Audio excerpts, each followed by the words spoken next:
दोस्तों नमस्कार, मैं हूं विनीता यादव। यूं तो दिख रहा है कि किस तरह से तमाम दल जो है वो तैयारी में जुट गए हैं। वहीं दूसरी तरफ बीजेपी जो है वो ये जान रही है कि इस बार उसके लिए बहुत बड़ी चुनौती है। लेकिन बीजेपी की खूबसूरती यही होती है कि बीजेपी अपनी चुनौतियों को किसी को पता नहीं लगने देती है। आपको भी ऐसा लग रहा होगा कि इस बार बीजेपी आ जाएगी और जैसा कि मोदी जी ने कहा कि 400 पार कर जाएगी, लेकिन जो दिख रहा है वो उतना है नहीं। जो बताया जा रहा है वो सच नहीं है। सच ये है कि इस बार लगभग बहुत सारी ऐसी सीटें हैं जहां पर बीजेपी के लिए बड़ी चुनौती सामने खड़ी होने वाली है। उनके बहुत मजबूत सांसद चुनाव हारते दिख रहे हैं। लेकिन इस वक्त आप टीवी चैनल के सर्वे को देखें तो पहले ही वो ये कह चुके हैं कि बीजेपी अच्छे खासे गणित से आने वाली है। देखिए यहां पर अब तक जो टीवी चैनल्स ने इस बार का सर्वे किया है उनकी तस्वीर पहले आप देख लीजिए।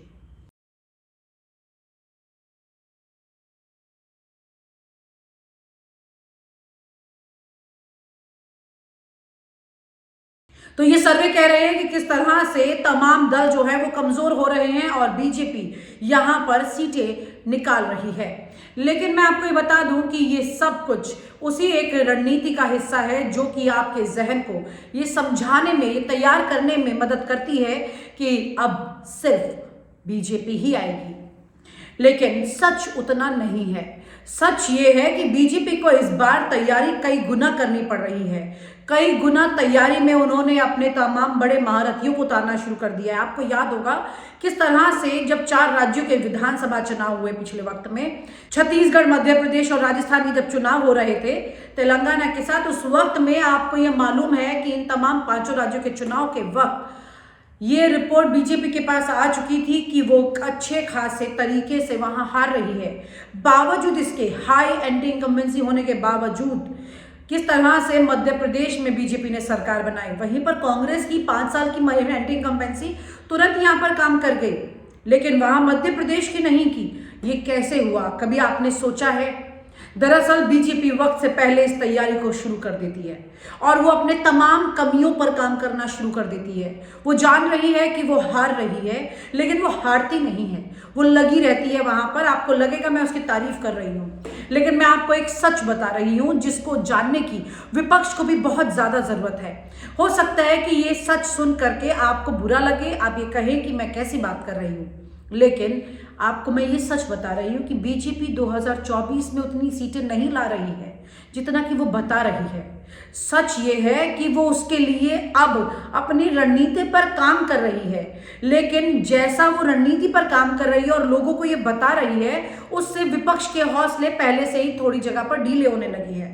तमाम छोटे छोटे दलों के जो मुखिया हैं वो ये सोचने लगे हैं कि भाई अगर हम बीजेपी ही चले जाएं तो ज़्यादा बेहतर होगा, क्योंकि हम तो आ नहीं रहे और बीजेपी के आंकड़े कह रहे हैं कि वो आ रही है। लेकिन ये सब आंकड़े झूठ बोलते हैं, ये सच नहीं बोलते हैं।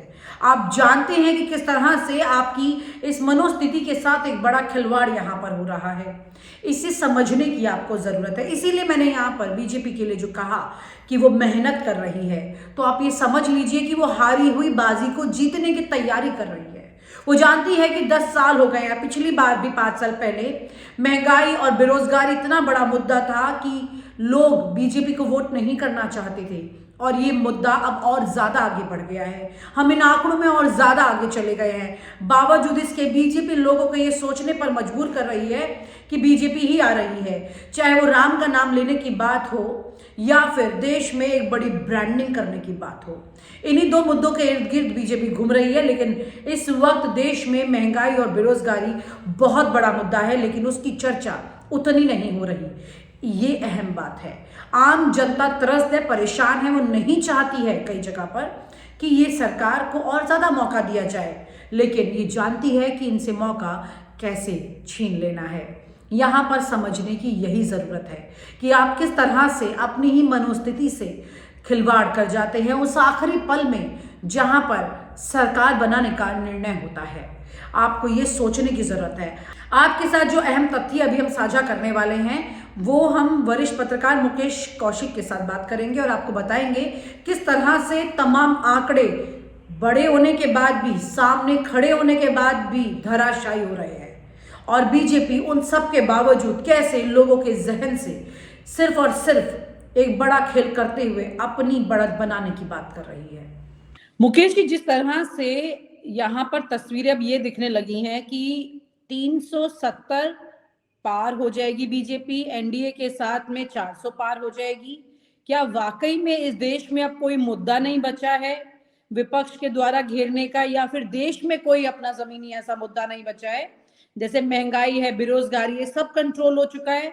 और क्योंकि 10 साल की सत्ता के बाद अगर कोई पार्टी इतना दावा करती है और इस तरह से वो मैंडेट लेकर अगर आई, तो फिर क्या कहा जाएगा? देखिए, मुझे लगता है कि आप प्रधानमंत्री के बयान का ज़िक्र कर रही हैं जब आप 370 बीजेपी 400 पार एनडीए की बात कर रही हैं तो एज़ ए स्ट्रैटेजी ये किसी भी जो एक टीम का कैप्टन होता है, चाहे वो क्रिकेट हो या पॉलिटिकल टीम हो, उसकी स्ट्रैटेजी के हिसाब से ये वो अपने दुश्मनों पर, अपने प्रतिद्वंदियों पर, मुखालिफों पर एक इनविंसिबिलिटी फैक्टर इम्पोज करना चाहते हैं। इनविंसिबिलिटी मीन्स अपराजेय, अपराजेय हूं मैं। तो मतलब जो उन्होंने बोला वो स्ट्रैटेजी का हिस्सा है, सच हो ये जरूरी नहीं है। ऑफ कोर्स अगर सच होता तो उनको बोलने की क्यों आवश्यकता पड़ती? ये ना वही माहौल बनाना पड़ता है। मैं उनकी स्ट्रैटेजी को सलाम करता हूं कि उन्होंने ये पहले तो आपके मन में ये बैठाना है कि कोई नहीं है टक्कर में। तो पहला अगर आपका ये डाउन द लेन ये चला गया कि इस आदमी को तो टक्कर कोई दे नहीं पा रहा है, तो जीतने के चांसेस में थोड़े बढ़ते हैं। और ये एक बड़ी अच्छी स्ट्रैटेजी है। 10 साल बाद किसी भी कॉम्बिनेशन का, किसी भी पार्टी का सत्ता में लौटना बहुत आसान नहीं होता है, चाहे वो, और पहले 5 साल में उसका लौटना बहुत अच्छा आसान होता है। मनमोहन सिंह जैसी मरी हुई और बहुत कमजोर सरकार 2004 में जो आई थी, 2008 में जब चुनाव में गई थी, 8-9 में, तब उस समय भी कांग्रेस को लगभग दुगनी सीटें हो गई थी। 145 से बढ़कर 206 सीटें हो गई थी। कांग्रेस ने खुद नहीं सोचा था। और यही बात प्रधानमंत्री नरेंद्र मोदी की भारतीय जनता पार्टी की सरकार के साथ भी हुई कि कोई भी इस देश का लोग या पूरा वर्ल्ड ओवर इतिहास है कि पहला टर्म में आदमी पहले टर्म के बाद दूसरा टर्म उसको देता है उदारता के साथ, क्योंकि अगर उसने उस 5 साल में कोई गलती नहीं की है तो वो उसको थोड़ा सा रिवार्ड मिलना चाहिए, स्थिरता मिलनी चाहिए, उसकी नीतियों में कंटिन्यूटी आनी चाहिए। अब आपने अमेरिका में देखा होगा कि वहाँ 4 साल बाद दूसरा कार्यकाल डेमोक्रेट्स को मिलता है, रिपब्लिकन्स को फिर मिलता है 8 साल, और 8 साल से उकता जाते हैं।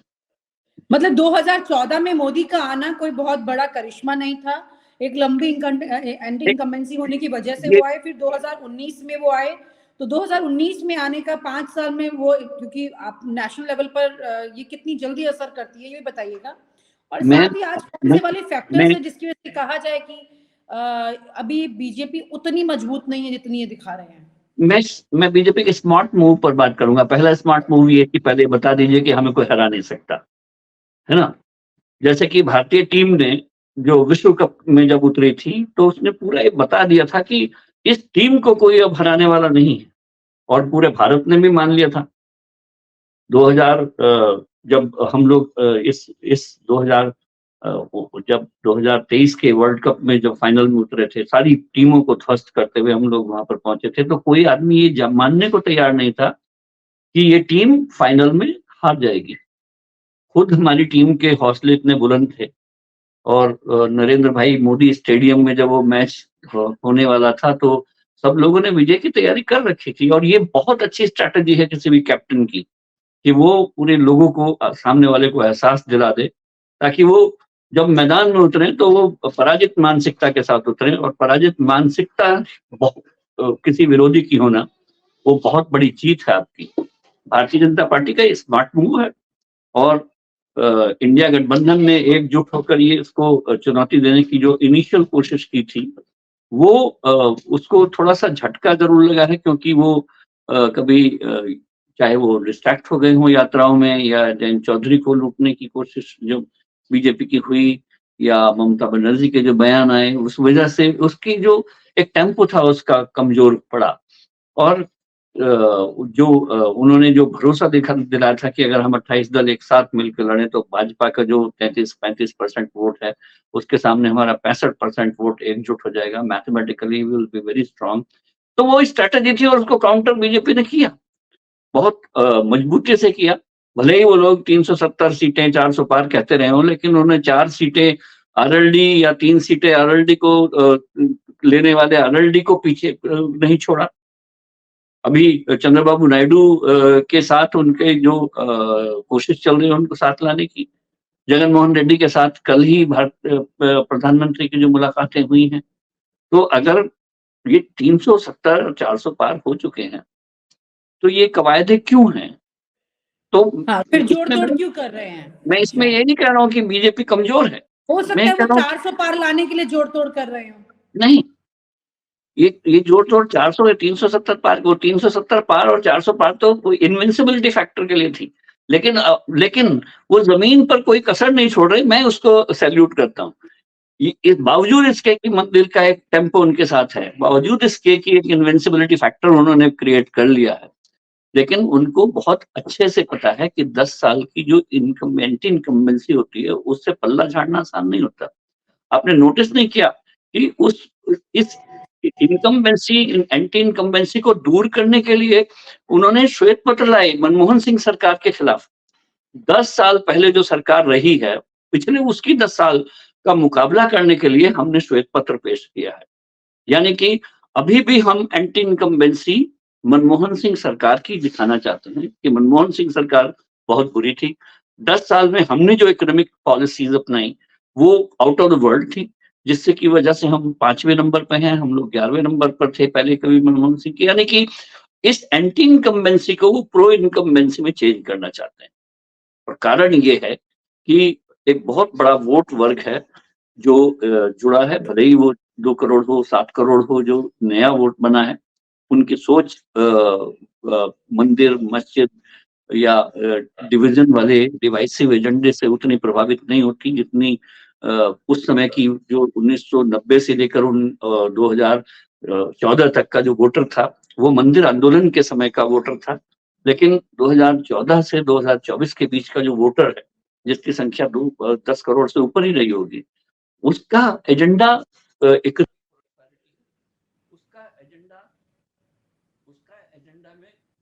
में मतलब जो यूथ है, आप कह रहे हैं कि यूथ जो है वो बीजेपी से छिटक रहा है?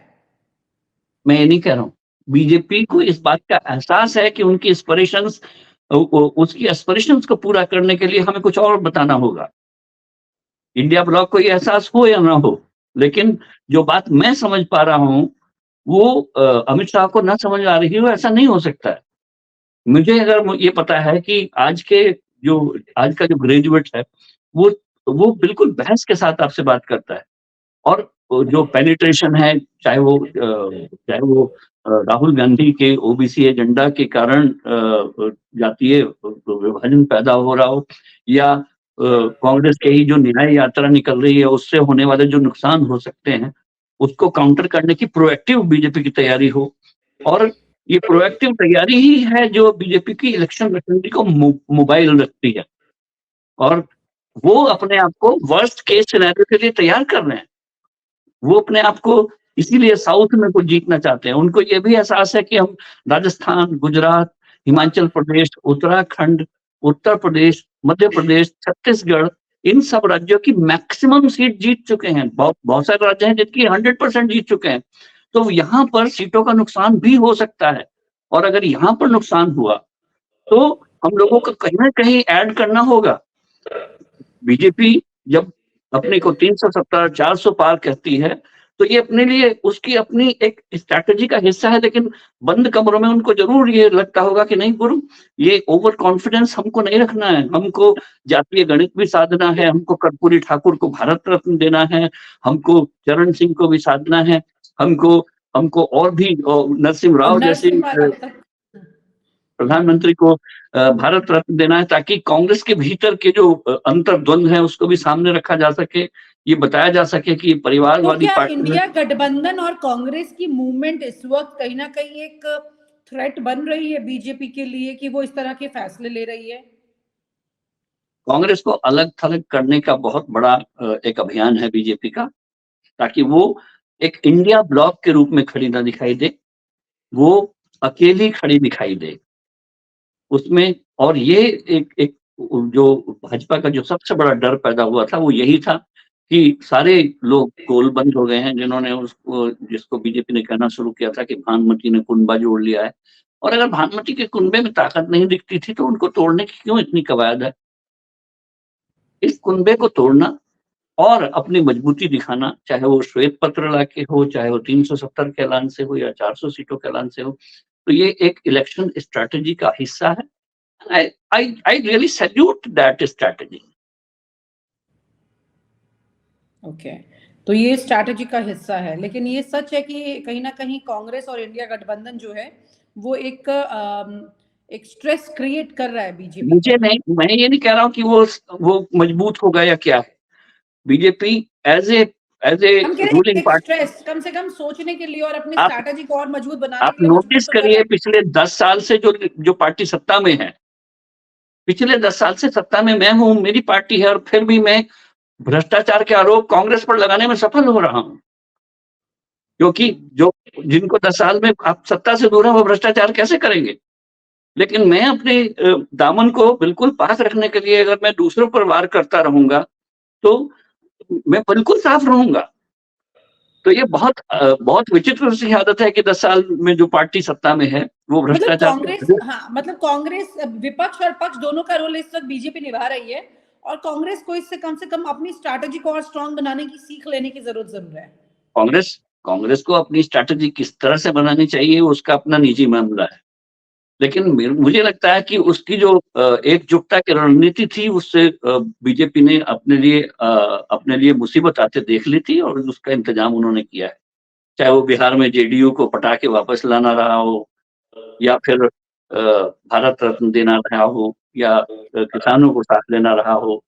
तो ये उन्होंने अपनी राजनीतिक जमीन का जो खिसकने का डर था उसको दूर किया है।